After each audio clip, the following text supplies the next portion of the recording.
আসসালামু আলাইকুম ভাই। ওয়ালাইকুম আসসালাম ওয়া রাহমাতুল্লাহি ওয়া বারাকাতুহু। কেমন আছেন? আলহামদুলিল্লাহ, আল্লাহ পাক ভালো রাখছে। আপনি কেমন আছেন? এই তো আলহামদুলিল্লাহ ভালো আছি। মালয়েশিয়াতে কত বছর ভাই? এই তো 23-এ কলিং এ ঢুকছিল। দেশে আসছিলেন? 23-এ ও, আছি। তাহলে তো বেশি দিন হয় নাই। এই তো 2.5 বছর হয়েছে। তো 3 নাম্বার বিষয় রানিং চলছে আর কি। ও, তো বাড়িতে যে যাই ঝামেলা ছিল এগুলা শেষ করতে পারছেন জি মেনটেন? আলহামদুলিল্লাহ, মোটামুটি যাই যেমন শেষ হয়েছে আর কি। তো এখন কি কাজ কাম করতেছেন? কাজ কাম করতেছি আপনার বেগু কোম্পানিতে কাজ করতেছি, ওই ডাটা সেন্টার প্রজেক্ট। ও, তো এখানে সুযোগ সুবিধা আছে তো ভালোই না? মোটামুটি সুযোগ সুবিধা ভালোই আছে এখানে। তো মালয়েশিয়া যে স্বপ্ন নিয়ে আইছিলেন, আশা করা যায় ইনশাল্লাহ আল্লাহ দিলে যদি শেষ। স্বপ্ন, মালয়েশিয়ার যে ইনকাম, স্বপ্ন, আমাদের স্বপ্ন পেটে ভাত, আল্লাহ ডাল ভাতে চলতে পারলেই হলো। ও, তেমন বড় কোনো স্বপ্ন নাই? বড় কোনো স্বপ্ন নাই। বাচ্চা কাচ্চা আছে, আল্লাহ যেন আমাদের মানুষ করতে দেয়, ডাল ভাতে যেন আল্লাহ খাওয়ায়, ও, এতটুকু। বাড়িতে কে কে আছে?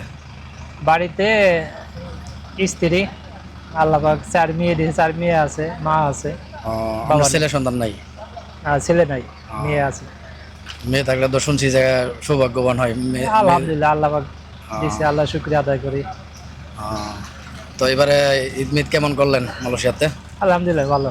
ভালো ঈদ করছেন? ভালো। বাড়িতে টাকা পয়সা দিতে পারছিলেন? জি, ঈদের আগে বেতন পাইছিলাম, টাকা পয়সা বাড়িতে দিছি, নিজের কাছেও টাকা পয়সা ছিল, ঈদ আনন্দতেই করতে পারছি। তো বাড়িতে সবাই খুশি? আলহামদুলিল্লাহ, সবাই আহ, খুশি। অনেকে তো আছে মালয়েশিয়া ঈদের আগে বেতন পায় নাই। হয়, অনেক আছে আপনার, সবাই কোম্পানি তো আর এক না। এক না, অনেক 2-3 মাস পরেও বেতন পায়। অনেক আছে মাসের 5 তারিখ 10 তারিখে বেতন পায়, আমাদের বেতন পাইছি 20 তারিখে। এর জন্য আপনারা দিতে পারছেন। জি। কিন্তু আমি অনেকের সাথে দেখা হয়েছে আর ঈদের মধ্যে বাড়িতে টাকা পাঠাতে পারে নাই, কারণ বসে রাতারাদেরকে বেতন দেওয়া আছে দেয় অনেক, নাই।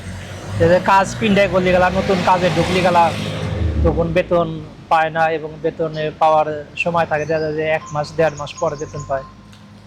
নতুন আহ, কাজে ঢুকলি তার বেতন পাবেন। আহ, তো যাক, মালয়েশিয়া আসার পরে তো এখন আমরা কি খুশি নাকি না জি মালয়েশিয়া আসার পরে? আলহামদুলিল্লাহ, আল্লাহ কর্মের জন্য এখানে আসছি, কর্ম করতেছি, আলহামদুলিল্লাহ খুশি। মালয়েশিয়ার কি আপনার কাছে ভালো লাগে?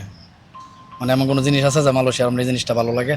মালয়েশিয়ার ভালো লাগার ভিতরে সবকিছুতে ভালো লাগে, কিন্তু এই কাজের ক্ষেত্রে অনেক কোম্পানি আছে যারা কাজ করে বেতন পাওয়া যায় না, বাংলা ছাপ থাকে, হুম। আমাদের বাংলা কফলা থাকে, কাজ দিয়া ঠিকমতো বেতন দেয় না, টাকা মেরে নেয়, এটাই বড় সমস্যা, এটাই বড় কষ্ট, হুম। যে পরিশ্রম করে টাকা পাওয়া যায় না। এটা বেশিরভাগ সমস্যার মধ্যে এরকম বহুত অনেক মানুষ আছে অনেক এরকম। আছে, এই অনেক আছে। সমস্যাটাই বড় সমস্যা। এটা তাদেরকে বললেও কোনো লাভ হবে না, তারা তাদের চরিত্র এটা ঠিকই তাদের রাখবে। চরিত্র, তাদের তারা হারাম পরিবর্তন হারাম করবে কি, না, এটা এটা তাদের বোঝানোর মতো ইয়া থাকে না। ভাষা নাই।